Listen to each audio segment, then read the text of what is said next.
Ever since Apple released their Apple Log Color profile, first on the iPhone 15 Pro, then the 16 Pro, and presumably it's going to be on all the Pro iPhones later down the line. It's very clear that with its 12 stops of usable dynamic range, as well as its color reproduction, you can match it against more expensive cameras, even up to professional cameras. And right now, you're looking at it matched up with my Sony A7S3 using my True Life LUT. I'll leave a purchase link down below if you're interested. So it can obviously be a good secondary camera in this very specific situation. Can it work as your primary camera?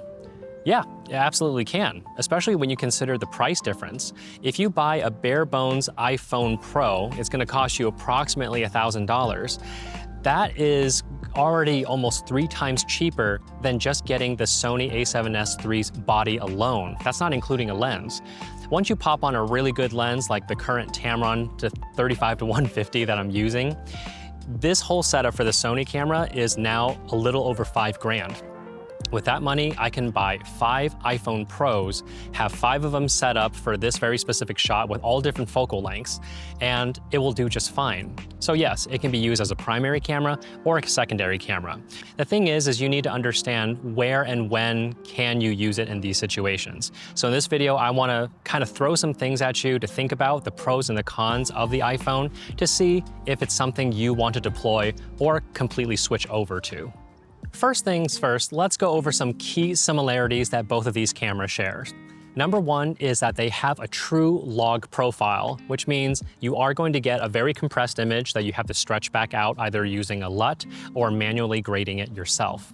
It doesn't have that pseudo log that we've seen before where it's not compressed, it's just very much still contrasty, but the colors are desaturated. While that does work in some cases, it doesn't give you as much flexibility as a true log profile. Next up is your available frame rates. So both of these cameras are capable at shooting 60 frames per second across all the lenses on the iPhone and whatever lens you put on the Sony. But the iPhone 16 can only shoot 120p on its main sensor. So that's gonna give you like a 24mm look to a 48mm look. Whereas on the Sony, doesn't matter what lens you put in front of it, you can shoot 120p no problem. Lastly is the internal recording codecs. So both of them have a compressed codec like H.264 and H.265.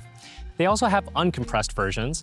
The iPhone is going to give you ProRes proxy all the way up to ProRes 422HQ, whereas the Sony A7S3 gives you the all-I or all-intra codec, which is basically going to kind of compress each frame individually versus having them kind of morph together and creating like a compressed frame between 3 frames, just depending on the motion that's happening.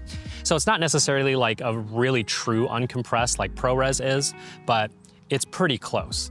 If you do want to record ProRes into your Sony A7S3, you can use an external recorder like the Atomos Ninja V.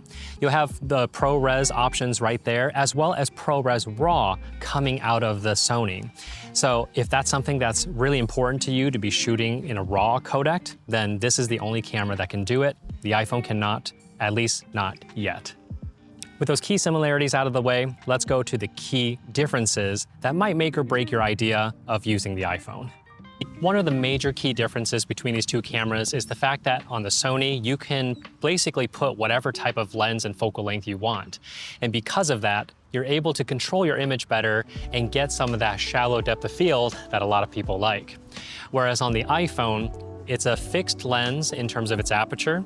It also is a very small sensor, so to try to get a background blur, you're essentially gonna have to get very, very close to the subject, in which case you might not even be able to frame the subject the way you want to. The second thing that the Sony has going for it is its autofocus. Its autofocus does really well, especially with facial tracking.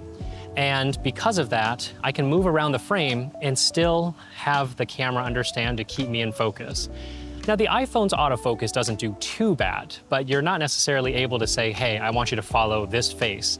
That might be something we can do later on. Hopefully Blackmagic will do something like that. But as of right now, it just kind of understands what's in the foreground, and maybe it understands that there's a face there. So it's gonna try to keep that in focus as best as possible, but you really don't have the ability to specifically choose. And the last thing that the Sony does very well is filming yourself in a video situation like this. So on the iPhone, I just have to kind of aim it this way and kind of guess where I'm gonna be and then double check, hit the record button. You can technically use your Apple Watch with the regular in-camera app, and for some reason, Blackmagic still hasn't figured out how to talk to the Apple Watch. And even though they came out with their multi-monitoring app system, that seems to only really work under Wi-Fi. You're not able to just have a Bluetooth connection to a phone and be able to use another phone as your means of monitoring. So when it comes to filming yourself, an iPhone is a little bit hard. Whereas on the Sony, even though I am sitting almost like, I don't know, 15 to 20 feet away, I can look at that tiny little flip out screen and know that, hey, I am at least in the shot and I seem to be in focus. So yeah, it's so much easier to film yourself with your Sony camera.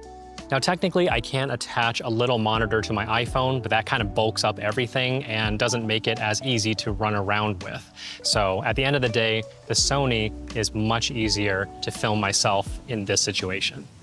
Now, what does the iPhone have going for it in terms of differences? Well, one of the major differences that I love coming from the Blackmagic camera app is the fact that I can utilize false color as my means of understanding exposure. I like using that way more than Sony's just using zebras and histogram. It's much easier for me to really gauge what I'm shooting on an iPhone. And because the iPhone screen is already essentially almost like cinema quality, when you use the LUT preview, you're literally looking at exactly what your footage looks like once you go into your editing suite, and then you can edit it from there. Whereas right now, if I'm looking at the Sony screen, even though I'm technically completely exposed correctly between these two cameras, when I'm looking at that screen, it looks like these little sheds back here are completely blown out. And it makes me second guess if I'm actually blowing out the entire image. But then I look at the histogram and it's completely down the middle. So I know I'm not overexposing, the zebras aren't popping up. But when it comes to the iPhone, I just know that that is the image I'm going to get and I'm going to be working with. Whereas a Sony, sometimes I have to second guess. So I hope this video has been helpful and kind of give you some ideas of how you would use your iPhone Pro model. If you're going to be using it as a secondary camera, then I highly suggest you check out this chart right here. Between a full frame camera and the iPhone, there's a couple things you need to understand in terms of the settings to make sure that the exposures actually match, so that when you do use my true life LUT or any sort of LUT, that they're going to be approximately the same. But that being said, you're most likely going to have to utilize some sort of ND filter to make sure that your exposure is keeping within the 180 rule, stuff like that. In which case, I would highly suggest you don't use VNDs, because when you have a VND on a big long lens like I currently have on my Sony versus something that's kind of taped up right against the iPhone, by the time the light hits the sensor, it's going to be slightly different, even if they are true color NDs. And I know this because when I was using two true color NDs placed on here on each camera, they gave me vastly different results in how they like rendered out blue colors, green colors. It wasn't matching. So you'll probably want to use fixed NDs. That way you don't have to worry about the polarization kind of messing up with your colors. Now the last thing is the iPhone as a primary camera. I love the idea of it because, again, you can purchase anywhere from 3 to 5 of these iPhones for one Sony A7S3 with a really good lens on it. And the idea that I can have 5 of those cameras, basically fit them all into my backpack. I can bring myself like a battery power bank, and then I can keep everything charged. If I'm primarily behind the camera directing stuff, then using the iPhone is perfectly fine, especially if that's all you're using is just a bunch of different iPhones. It becomes a nightmare if I have to try to shoot myself because I have no way of monitoring whether or not I'm actually like in the shot unless I'm in some sort of Wi-Fi space. And hopefully maybe Blackmagic at some point will just make sure that the phones can have their little ad hoc system, or I don't know. And that way I can just use one phone to make sure I'm in every shot. But the idea is that if the iPhone is your only primary camera, it works so well. That Apple log works great, and if you're behind the camera, you can ensure that all your shots are gonna match and they look awesome. So Anyways, I'm sure I can talk about this all day long, so leave some stuff in the comments about what you think, how if you had to start over, would you just buy a bunch of iPhones, or would you still go ahead and buy an expensive camera depending on your work? So yeah, other than that, I'll see you guys later.